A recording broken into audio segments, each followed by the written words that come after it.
जय हिंद। स्वागत है आप सबका हमारे चैनल पर। आपका एक एक कमेंट हमारे लिए बहुत वैल्यूएबल होता है। दोस्तों, आज हम अपने इस वीडियो में बिहार पुलिस फॉरेस्टर का सिलेक्शन प्रोसेस, इसमें कितने साल तक उम्र रहता है, इसका फिजिकल कहाँ होता है, कैसे होता है, सिलेबस क्या होता है के बारे में बताएंगे। ठीक है, तो चलिए शुरू करते हैं।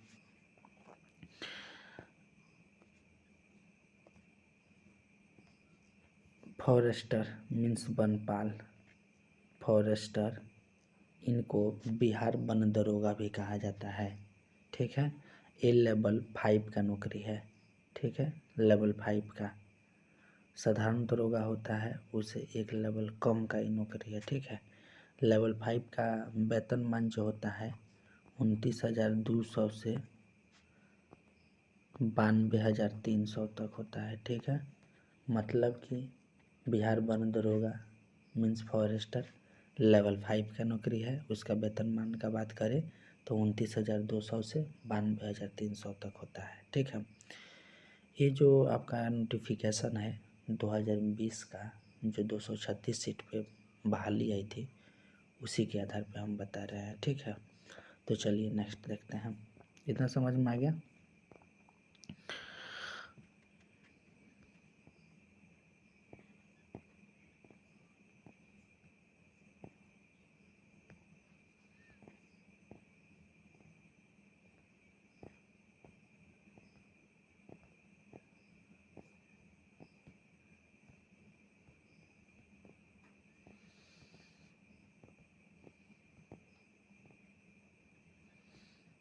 इस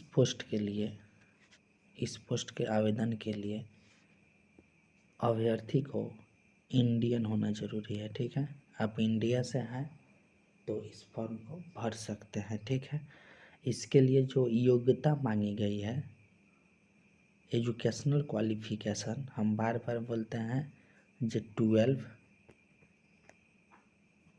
12 साइंस से आपका होना चाहिए। ठीक है, या तो आप फिजिक्स या तो आप मैथ्स से किए हो या आप बायोलॉजी से किए हो। ठीक है, तो आपके लिए जो एजुकेशनल क्वालिफिकेशन है वो आपका साइंस है। ठीक, पीसीएम या पीसीबी क्लियर है। चलिए, उम्र का हम बात करेंगे तो जनरल के लिए 18 से 25 होता है। ठीक, ओबीसी के लिए जनरल 18 से 25, ओबीसी के लिए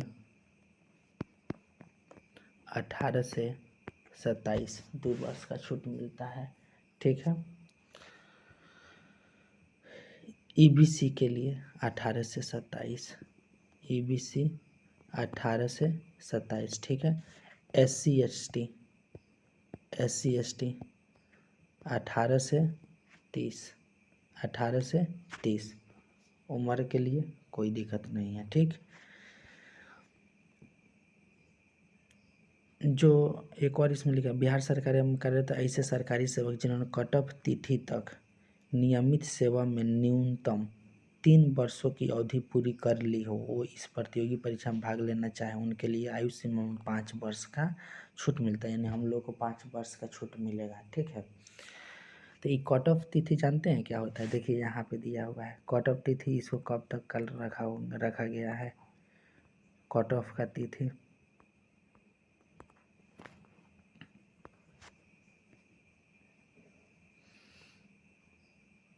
देखिए, कट ऑफ की तिथि इसमें लिखा हुआ है जो 1 जनवरी 2020, मतलब वैकेंसी ये आ रहा है तो आपका तो जुलाई के बाद आ रहा है, तो कट ऑफ का तिथि उसमें रखा जाएगा 1 अगस्त 2025 तक।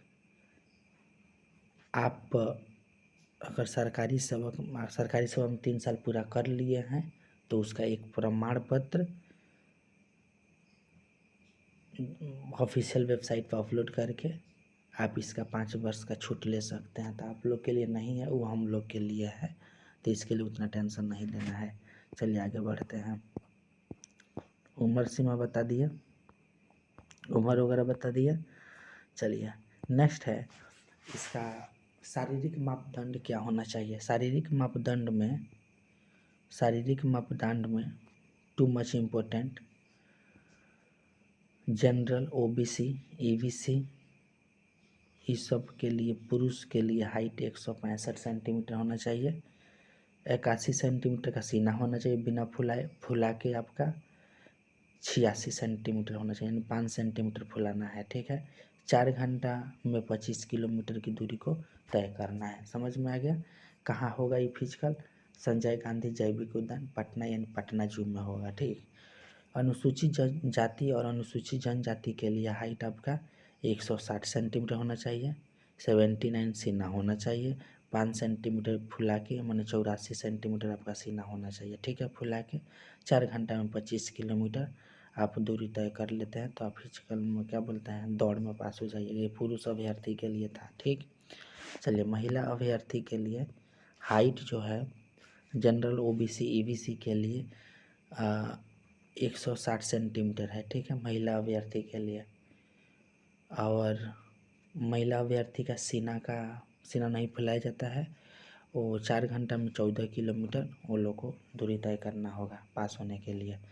SC ST कैंडिडेट के लिए 155 सेंटीमीटर हाइट होना चाहिए। 4 घंटा में 14 किलोमीटर है। ठीक है, तो ये तो समझ ही गए। चलिए आगे बढ़ते हैं। नियुक्ति की प्रक्रिया जो होगा, नियुक्ति की प्रक्रिया सिलेक्शन प्रोसेस का बात करें तो इसमें 100 क्वेश्चन पूछा जाएगा। ठीक है, 100 क्वेश्चन रहेगा। 2 घंटा का टाइम दिया जाएगा। ऑफलाइन एग्ज़ाम होगा। ठीक। एक क्वेश्चन 4 नंबर का रहेगा, मतलब 400 नंबर का आपका एग्ज़ाम होगा। निगेटिव मार्किंग 1/3 होगा। ये क्वेश्चन पे निगेटिव मार्किंग 1/3 है। क्लियर हुआ कि नहीं हुआ? समझ गए ना? चलिए आगे बढ़ते हैं।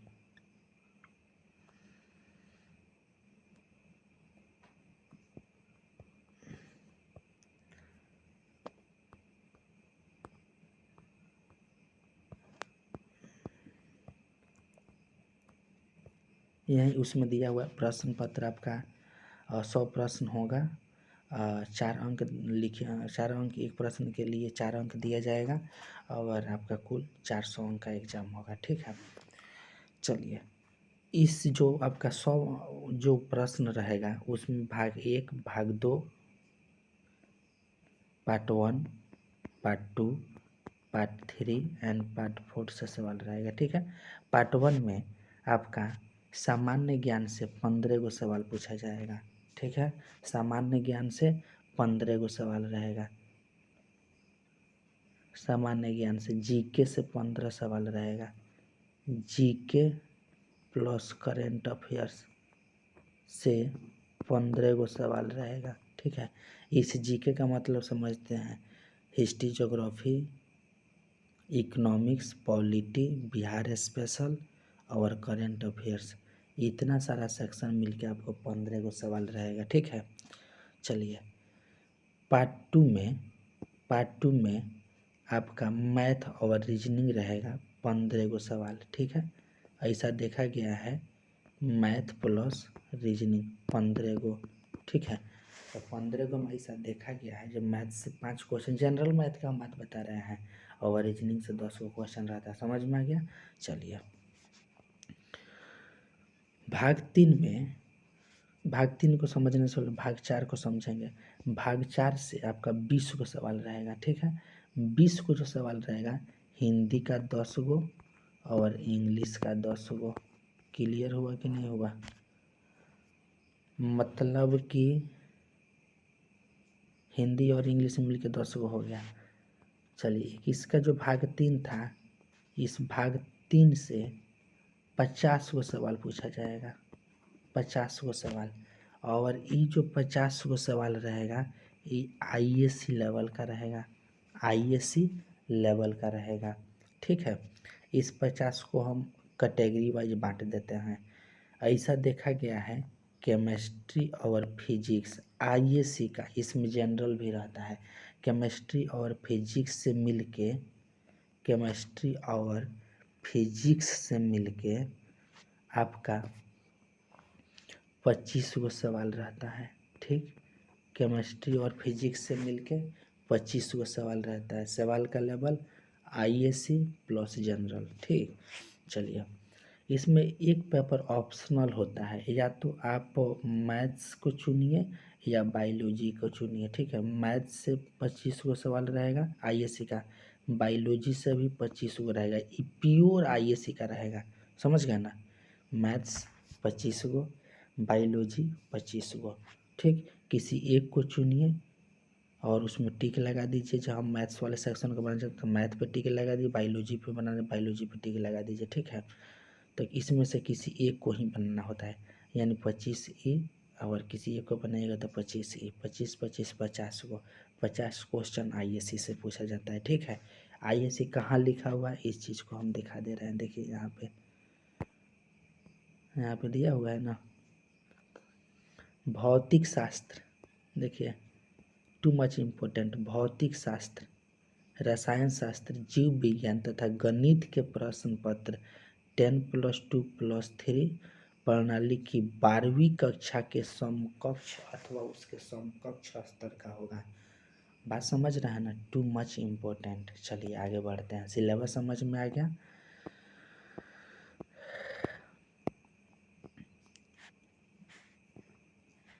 इसमें निगेटिव मार्किंग जो है 1/3 है। ठीक है, निगेटिव मार्किंग 1/3 निगेटिव मार्किंग है, याद रखिएगा। इसलिए जो क्वेश्चन आपको आए वही क्वेश्चन बनाइएगा, फिर बनाने के फिर में पढ़िएगा तो दिक्कत हो जाएगा। समझ गए ना, जो नहीं आएगा आप नहीं बनाइएगा, नहीं रंगिएगा तो उसके लिए कोई नंबर न दिया जाएगा ना नंबर काटा जाएगा। आगे बढ़ते हैं। OMR शीट पे आपको आपका OMR शीट पुस्तिका पर रोल नंबर, प्रश्न पुस्तिका नंबर और जो अनुच्छेद उसमें दिया रहता है उसको लिखना होता है, हस्ताक्षर और विषय कोड लिखना उखना रहता है। ठीक है, टू मच इम्पोर्टेंट,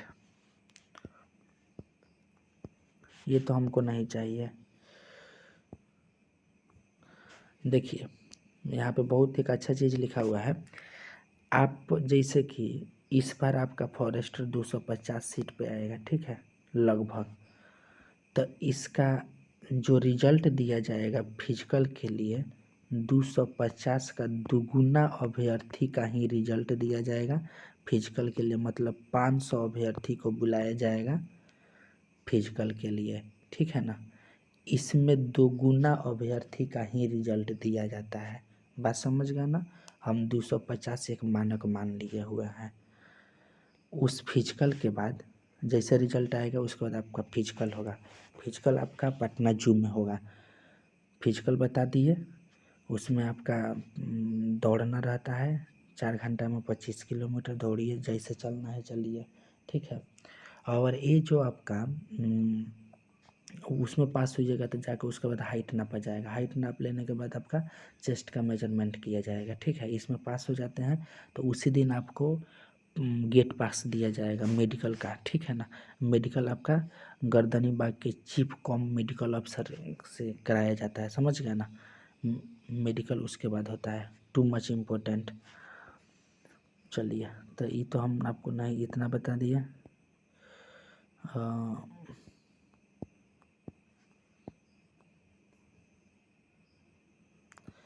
देखिए जैसा कि हम बताए थे, जो सिपाही के जो नियुक्ति पदाधिकारी होते हैं वो डीएफओ साहब होते हैं।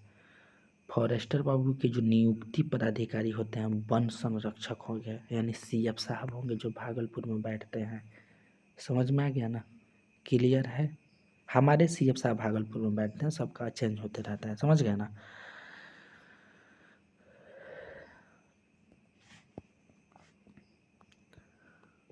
इधर परीक्षा शुल्क होगा उस समय 450 रुपया दिए थे लोग, वहीं दिया हुआ है।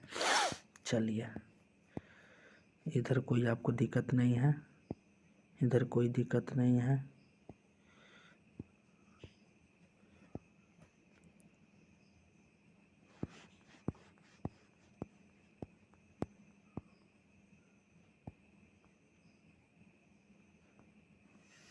देखिए एक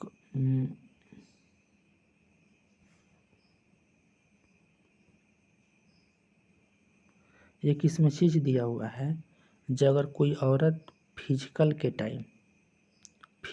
टाइम गर्भवती पाई जाती है तो उसे फिजिकल देने नहीं दिया जाएगा, ठीक है। और इस आधार पे उसे डिस्क्वालीफाई घोषित कर दिया जाएगा और उन्हें अलग से कोई अवसर प्रदान नहीं किया जाएगा। समझ गए ना? मतलब कि अगर आप औरत हैं, फिजिकल आपका है तो उसका आपका मेडिकल जांच किया जाएगा। अगर आप उसमें गर्भवती पाए जाते हैं तो आपको फिजिकल देने नहीं दिया जाएगा, ठीक है। और बाद में भी आपको कोई अवसर प्रदान नहीं किया जाएगा। समझ गए? तो ये आपका है, इसका जो बिहार वन दरोगा का जो सेलेक्टिंग एजेंसी होता है CSBC, ठीक है। Too much important. समझ में आ गया? तो ये रहा आपका बिहार फॉरेस्टर का सिलेक्शन प्रोसेस। आई थिंक आप सबको कोई दिक्कत नहीं होगा। ओके, थैंक यू एंड जय हिंद। आप लोग का वैकेंसी 10 तारीख से पहले आ जाएगा, ठीक है। विभाग का कोशिश ये रहेगा कि जैसे कि आज मंडे है तो आज से लेकर कल तक या परसों तक आ जाना चाहिए, ठीक। ओके, थैंक यू एंड जय हिंद, बाय बाय। नेक्स्ट वीडियो आपका जिस टॉपिक पे चाहिएगा, आपको जिस टॉपिक में आपको कन्फ्यूजन है, कमेंट कीजिएगा, हम बताएंगे। इसका एक एक करके अलग अलग हम वीडियो बनाएंगे।